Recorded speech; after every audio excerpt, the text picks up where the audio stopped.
Today we will be talking about making automated structure verification a reality. Before we start talking about this, I'd like to spend just a couple of minutes talking a bit about the company for those of you who don't know us. So ACDLabs is a company with headquarters in Toronto in Canada, and we have sales and support offices in the UK, in Germany, in France, and in Asia. The company was founded in 1994, and the first three products that the company had were a carbon NMR predictor, the UPAC naming software, and the log-P prediction. The company has grown since then, and now we have more than 190 employees supporting customers all over the globe. We have more than 4,200 industrial customers at 4,700 locations in 89 countries, and several more also customers in the academia. Our free software tools have been downloaded so far almost 2 million times, so there are quite a few people out there using our tools. As I said, the company was founded in 1994, and last year we celebrated 25 years. And we had a big meeting in Spain, and you can see here the group photo from that meeting. So what you see here is almost all the employees of the company back then, and it's quite impressive to consider that all these people are working only for software.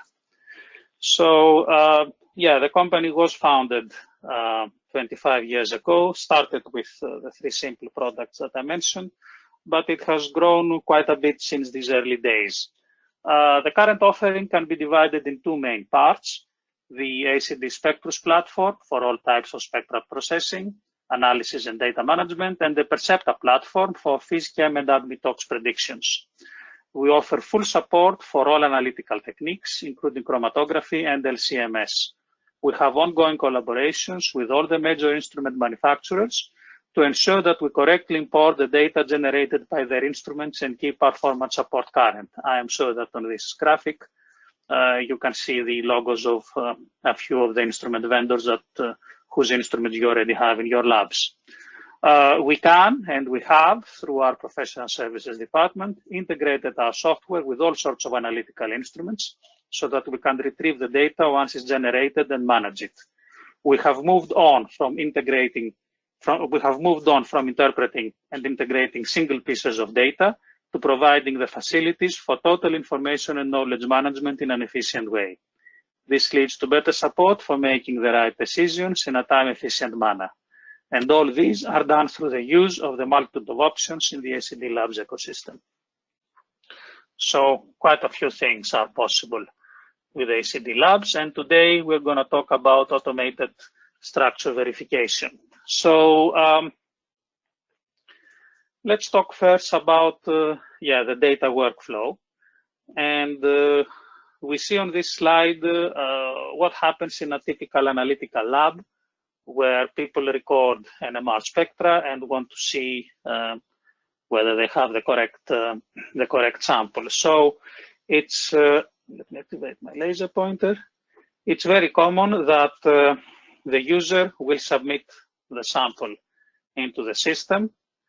Then the data recorded by the system will be maybe transferred to a LIMS system. They will be stored in a network storage archive. And then the user also enters information in the electronic lab notebook that they are using. The idea then is that this data is interpreted, and the solution that's offered by ACDLabs for automated structure verification can automatically sweep the networked instruments for acquired data and initiate the whole process of interpreting and verifying. We have also the option to extract the chemical structure from the ELN or from other third-party sources. We will talk about it later. And then the whole idea is to produce a report, and the reports can be generated from the results. And once the report is generated, then in principle, there are two options. The first option is that the chemist can quickly view the results and see if things worked the way they expected. or not. And the other option is that the NMR expert, who is probably the person responsible for the NMR lab, can also review all the results and see which are good and which are bad, and maybe go ahead and review the ones that are bad. The last step is that all these verified results, along with the data, the actual data, are stored in a database using the ACDLabs SpectrusDB software. So this is a typical workflow, and in essence, this workflow tries to answer the main questions shown here. So, are the spectra in agreement with the proposed structure? And are there maybe other similar structures that agree with the spectra? So that's what the main questions for an automated structure verification system are. So how does an automated structure verification system respond? It's going to analyze all the spectra together with the proposed structure or structures, and it's going to show you a match factor. In this case, for this data set, it's 0.82. And this, in essence, means that there is an 82% chance that the structure is the correct one for the spectra shown, or in the opposite way, that the spectra are the correct ones for the structure. Before going too much more, I need to explain to you a few things about how is the match factor calculated. So this is done in principle through a process of comparing. So we take the proposed structure and we predict the same experiment types as the experimental spectra that we have. So if we recorded a proton and an HSQC, the software will predict the proton and the HSQC spectra of this proposed structure. And this is done using the ACDLabs predictors. And the predictors that we use are world famous for being the most accurate and the most robust ones in the market right now. So we predict the same spectra that have been recorded experimentally, and then we compare the predicted spectra with the experimental data. And by this comparison, we calculate the match factor. However, the match factor is not calculated on an average of deviations. It's calculated based on the biggest differences. So it's not all of the nuclei involved that will contribute to the match factor. Only the ones that have the biggest differences will be taken into account. This means that one big inconsistency is sufficient to drive the match factor very low.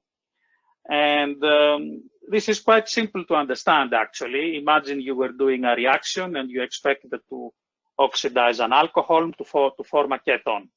And for whatever reason, the oxidation didn't work. So instead of seeing a carbonyl signal on a carbon spectrum, let's say above, I don't know, 160 ppm, you see nothing.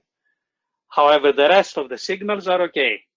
Well, if you are missing this very critical signal, the match factor cannot be high. You have the wrong structure. So just the absence of this critical one is sufficient to drive the match factor very low and give you a low score, which would mean that, that there is a problem. So how is this being done in practice in the various labs? There are two main ways of doing it. The first way is, let's say, the very traditional way, manual verification, and this requires an NMR expert. So the NMR expert will look at the spectra and try to find that missing carbonyl peak. If he finds it, then he says, okay, it is correct. If not, then he says that, it's not the correct one. This works quite well if you have up to a few data sets per day. But then it starts getting a very repetitive and tedious task. And that's when, humans start having problems and computers take over. That's when automatic verification comes into the game. And automatic verification can analyze hundreds, if not thousands, of data sets per day. A nice thing about automatic verification, apart from being fast, is that it is completely unbiased. And what we mean with this is that the computer doesn't quite know what happened before the sample was submitted to the instrument. And the computer will not try to match the structure, or will not try to match the observed experimental data with what it has been thinking that it should happen. This is, let's say, a weakness of the human expert. The human expert will always try to see the things the way he wants. The computer always sees the things the way they are. So that's already a big advantage, and it helps avoid having problems and having false results. So the automated structure verification using the computer can be done in principle in 3 ways. The first way is the single dataset verification. So just one dataset analyzed, and this is done easily by just clicking the automatic assignment button. Then we can have the multiple dataset offline verification. So multiple datasets are analyzed offline, and this is in contrast to multiple datasets analyzed automatically online and unattended. So we will see these options in detail. The last option means that the software will go and get the datasets from the instrument and do everything automatically on the go. What are the objectives of an ASV system? The main objectives are to have the highest ratio of correct answers. And correct answers means either pass or fail, but correctly pass and correctly fail. So samples that should pass should be shown as pass. Samples that should fail should be shown as fail. This is what we mean correct answers. We don't necessarily look for the highest pass rate, because this will be limited by the real correct samples. The second objective is to have a minimum number of review samples. And review samples are the samples that are in between passing and failing. If there is doubt, maybe because the spectra are not clear or whatever. Finally, the third and extremely important objective is to have the lowest possible number of false positives. False positives are probably the worst option that you have, because the scientist who reviews the data will usually only concentrate on the fail and on the review samples. If something is positive, then they would usually not look at it. If you have a false positive, then this means that the wrong result sneaked into your answers and you missed it. So we want to have as little as possible false positives. If possible at all, we shouldn't have any false positives. So let's review all these methods. The single dataset verification, as I mentioned, is done on the main software interface. And you will start by having a proposed structure and a number of spectra. And the question is this the correct one? And the software will go ahead and predict the proton and the HSQC for this structure and calculate the match factor. If you have additional structures, the same process can be done using the same spectra.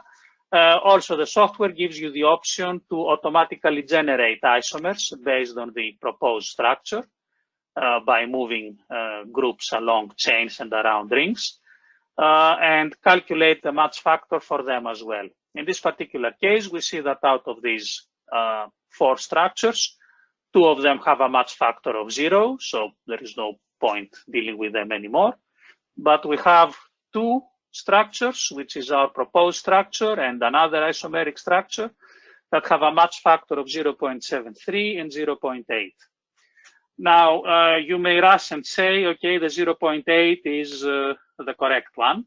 It is probably the correct one, but the second one at 0.73 is actually too close to call.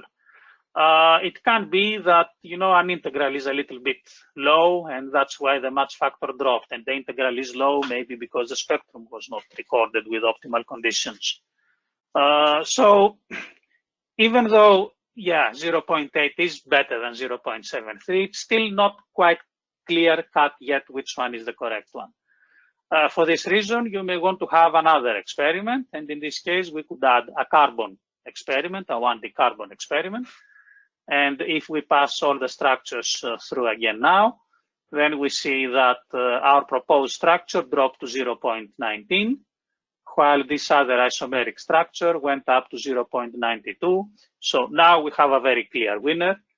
This is the structure that fits the data best. So we saw that in this case, we had a 1D proton, an HSQC, and a 1D carbon spectrum. And this brings us to the next question. What are the required spectra? What spectra should I have in order to do automated structure verification? To begin with, automated structure verification can be set up using any type of spectra. However, the more spectra types you have, the more reliable the result will be. As mentioned before, the aim is to have a high pass rate and avoid false positives. However, time considerations are also very important. So in every case, we will need to find this delicate balance between time spent to record spectra and pass rate and the number of false positives. In theory, you could set up an automated structure verification just by using 1D proton spectra. It will be very fast to run on the spectrometer for sure. But the proton spectra do not give a good insight about the overall structure of the molecule. It will only show you where the protons are. And you are asking for trouble, more or less. You will have lots of false positives. We had a case of somebody who had a sample which was a very heavily substituted aromatic ring. And in essence, there was only one proton there. So there was the proton spectrum consisted of one signal. And this is not really informative. Any spectrum, even solvent spectra, with one signal would verify with that particular structure. So you need to have more information.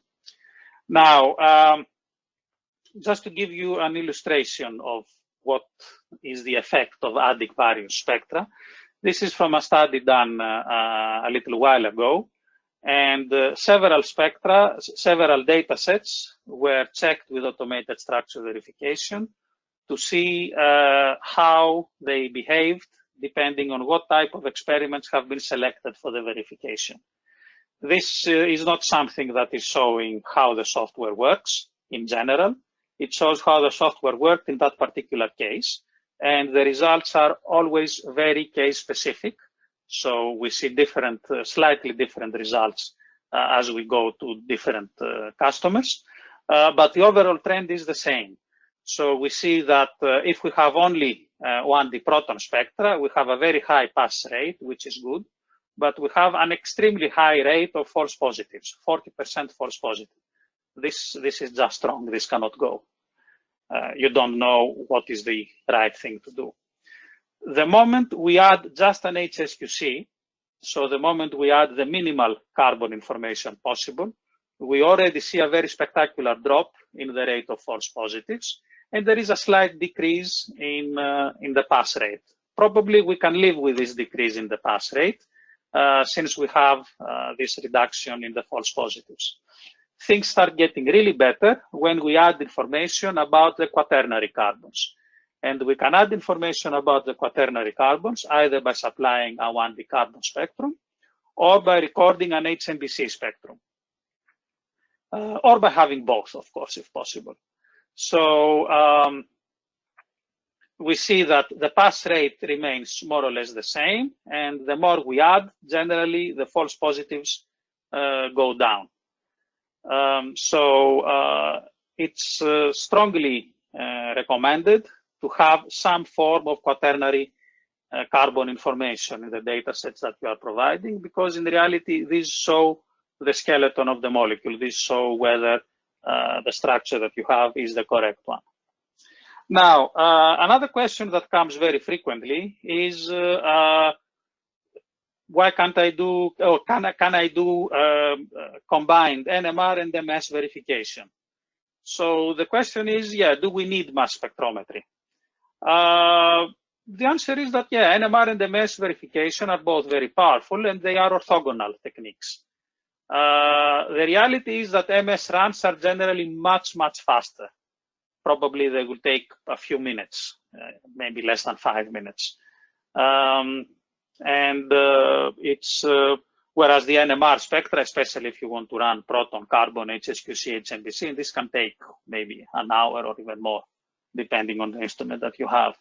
So it's very common that samples are initially screened by MS, and only the samples that pass are further analyzed with NMR. So if you record a mass spectrum of your compound and you see that the mass is not the correct one, then there is probably little point in going to the NMR because you have the wrong structure. You may still want to go to the NMR to see what happened, but the reality is that it would be false, so something went wrong and you have to go back. So even though it sounds quite appealing to have both together at the same time, NMR and MS, the reality is that it's probably an overkill and you will end up wasting time on the NMR for samples that have failed in the MS. Still possible though for people who want to be convinced. So let's go back and see the three modes of operation that we mentioned. The first is the single data set verification.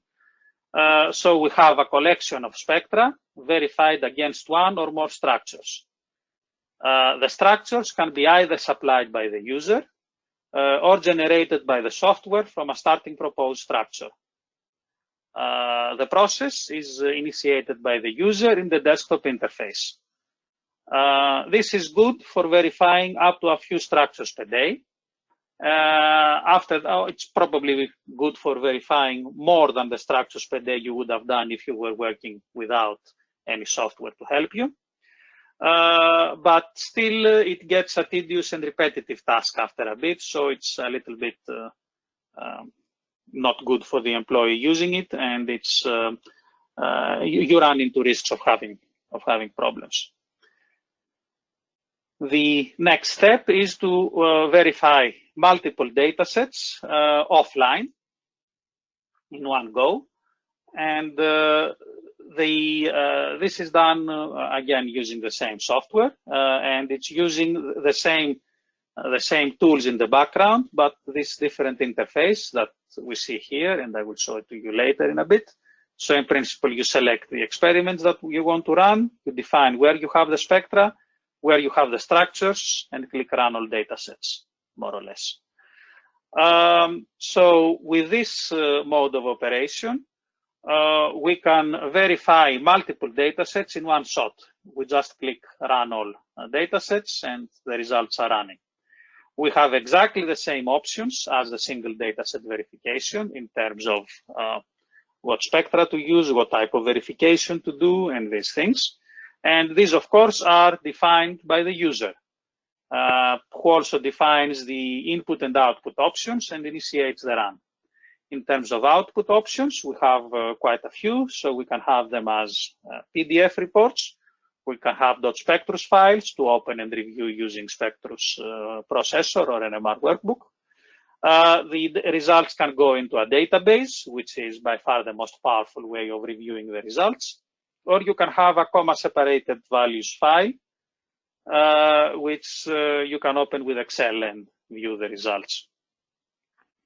So this mode of operation is good for verifying many structures per day when the results are not required immediately. So imagine that you have set up a system, for example, that checks your raw material supplies. You want to check and ensure that what you have ordered from your supplier is the one that was delivered. This is something that will need to be done for several samples. And it's not probably critical to have the result there and now. So it's very common in such a case that you will set up this run maybe overnight and then come back next day and analyze all the results in one go. So you need the results quickly, but you don't need them you don't need them immediately. This is an easier option to set up because you don't need to involve the more advanced tools we will talk about in a bit. And it's a very popular one even. Just want to show you how the results of such a run look in real life. So this is a screenshot actually from a customer system, and this is on SpectrosDB, and we see the spectra that are being recorded, and we see this traffic light display. And the traffic light display here, the plate view as we refer to it, has samples that are green, which means they have passed, yellow, which means there is a review required. They either don't really pass, nor fail. Then you have samples that are red that have failed, and then you have some blue samples where there is a problem with the data set, and you can see some diagnostic information in this middle part. And for this particular data set, which is this one, number 10, we see that the software tells us that there is a possible impurity in there, meaning that there is a strong peak somewhere that affects the integrals, and yeah, something is not quite correct. So as I said, you can also view the actual spectra, and you can view the proposed structure, which is grayed out in this particular case because it's a confidential structure from the customer who we took this screenshot from. So yeah, this is the way of the verification in batch, and the last way is the fully automated, unattended multiple data set verification. So this is now run using our automation server product, and the automation server will go and look at an input directory for data to be deposited, and once the data is dropped there, the processing starts. You have exactly the same options as before for processing and analysis. The difference now is that, yeah, apart from everything being done online, is that it's a highly customizable product. We have many options that are possible through custom scripting. Possible such options are that you can go and extract the structure from the ELN software using the sample ID maybe. You have the options to generate very specific reports showing particular tables or whatever. And this mode of operation is probably, yeah, the top of the line one. It will not provide better results than the others. It will provide exactly the same results as the others. The difference is that it's going to do it quickly and automatically and on the go. It's good for verifying many structures per day when the result is required as soon as possible. So imagine that you have an open access lab and you have your medicinal chemists who have done a synthetic step and they want to check what happened. And these guys will go and submit the sample, but they want the answer, if possible, immediately when the instrument stops recording. For time-critical applications, this is the way to go. I want to just jump for a bit on the software to show you how these things work a little bit. So I'm going to end the slideshow. And we are in the software, and this is how the software looks when you start it. That's the well-known NMR workbook. And I'm going to select here the batch ASV icon. I understand the screen may show a bit too small, but we will see. So on this first window, which is the one I showed before, is where we define what experiments we want to use for this automated verification. There are a few options already. You can add a new type if you want something else, if you want, for example, I don't know, fluorine experiments. Now, one important part here is that you may define Proton, HSQC, COSY, and HMBC. When the system goes on to run, if it doesn't find all of them, it doesn't crash. It doesn't say it's a fail. It's going to give you a warning that, for example, the COSY spectrum was not found. but it will continue with what it has. The other two areas, you just set up where the spectra are and where the structures are, if they're coming from the spectral data folder, or if they come from a MOL file, or if they come from an SD file. If they come from an SD file, you need to define the sample ID and the structure name fields. Then the next options are whether to use the feed spectra, the feeds, the free induction decays, or whether to use the Fourier transform spectra if they are available. The verification tab is more interesting. Here you define what type of verification you want to do, what shift prediction, neural networks or host codes. If you use host codes, you have the option to use training databases, user training databases, or specific solvents. And here is the option to test concurrent structures. If you have them already supplied, then this will be used, but you can have the option to automatically generate these isomers, and of course use the advanced multi-step verification that we have. The next tab to look at is the output tab, and here we define what output we want. Spectrus files, report, database, or summary CSV file. If it's a database, we have the option for local or remote enterprise database. The last two tabs have to do with saving the configuration for an automation server if you have the third option, the fully automatic one. And the last tab is the settings to save settings or retrieve settings. So if you have completed all these options, then you can either run a single data set to see how it looks like, or you can run all the data sets. And if you click to run all the data sets, then you get the list here of everything that will be run. It went and scanned through the directories you defined and found all these samples that are available and can be run. And you have always, in this particular case, a directory of the NMR data and a directory of the structures. I'm not going to run it now because this is going to take a little bit of time, maybe, I don't know, 10, 15, 20 minutes. So I'm just going to click cancel here, and I'm going to click cancel here, and I just want to go to the SpectrusDB view to show you the result that we saw before, but this time it's a data set that I can show the structures of. So we see here this plate view. This is a little bit of a very good situation. So we only have green and red samples. We don't have any yellow ones or any blue ones. Maybe this is probably not typical. And you can go to each and every one of the samples on the plate view, click on it, and you immediately see the spectra, the 1D spectra, the 2D spectra, and the structure. And then if you go to the one that failed, for example, you can see here some diagnostic information. And if you want to have more details on what happened and how things are, you can double click on one of the spectra, and it's agree here with yes.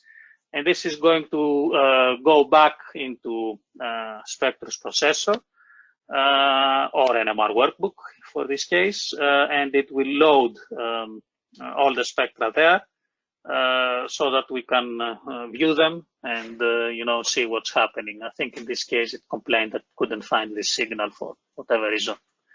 So yeah, that's how and in this case you can click always this button here, and it's going to do a verification. It tells you, there you go, match factor 0.26, and yeah, not enough peaks. It's missing some peaks probably.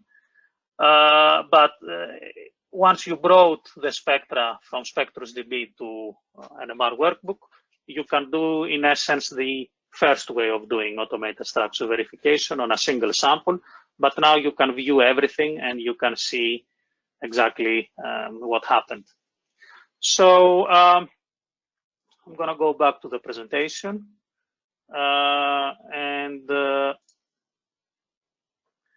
Yeah, so in conclusion,